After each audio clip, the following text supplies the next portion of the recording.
Hi, I'm Nicole, here from the Portage County Public Library, and I want to tell you about some standout YA horror books from 2020. So these books would be great for teens and adults. First is Vampires Never Get Old by Zoraida Córdova.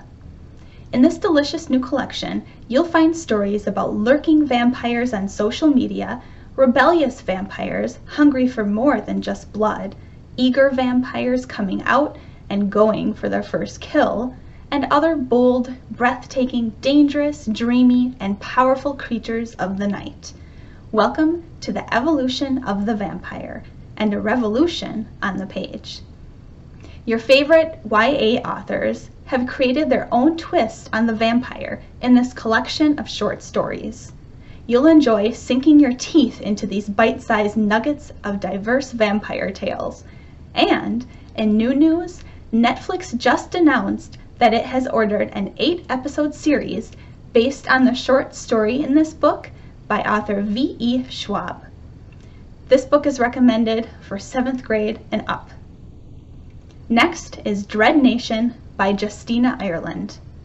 While the Dread Nation sequel, Deathless Divide, just came out this summer, I'm going to tell you about the original that swept the nation like a horde of hungry zombies. Jane doesn't know a world without zombies that rose up from the Civil War battlefields. Now, 15 years later, she is almost finished with her combat school education, where black girls are trained to protect rich white girls. Families are starting to go missing, and the zombies may be the least of Jane's worries. While brain-chomping zombies are present, author Justina Ireland shifts the focus more to the racial oppression of our historical American South. Jane is strong in spirit and scythe, and it's a pleasure to root for her. This alternate history novel is a good mixture of horror, both the monster kind and the mind your manners and tighten your corset kind. This book is recommended for 9th grade and up. Next is Clown in a Cornfield by Adam Cesare. Yes, you can expect murderous clowns to chase people through cornfields, you can expect blood, and you can expect cinematic, breath-stealing action.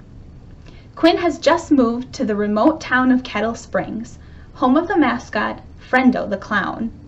She can immediately feel the tension between teens and adults. Just after she finds herself accepted into a group of teens who pride themselves on their pranks, they discover the hard way that someone plans to pick them off one by one.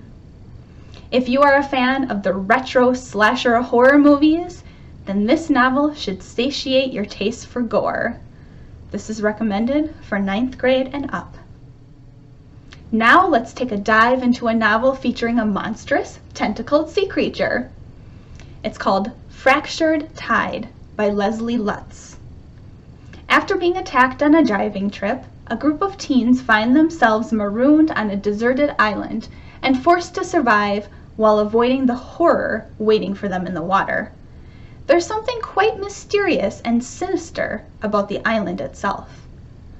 I don't know what's worse, the threat of the sea monster, the revelation awaiting the teens at the heart of the island, or the fact that main character Sia is trapped with her crush and his ex-girlfriend while trying to keep her 7-year-old brother alive.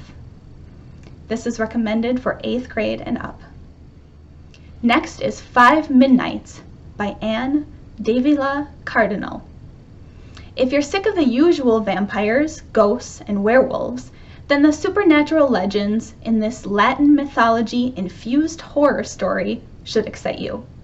Soon after Lupe arrives in Puerto Rico to spend the summer with her aunt and uncle, teens are murdered and her cousin goes missing.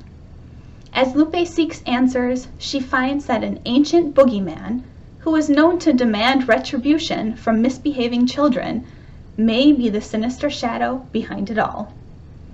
This is a gripping read that overflows with suspense while also being rich with modern-day Puerto Rican culture.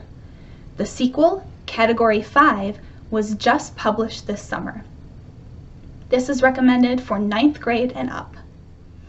And finally, I have Horrid by Katrina Leno. After her father dies, Jane is forced to pick up and move to North Manor, formerly home to her late grandmother.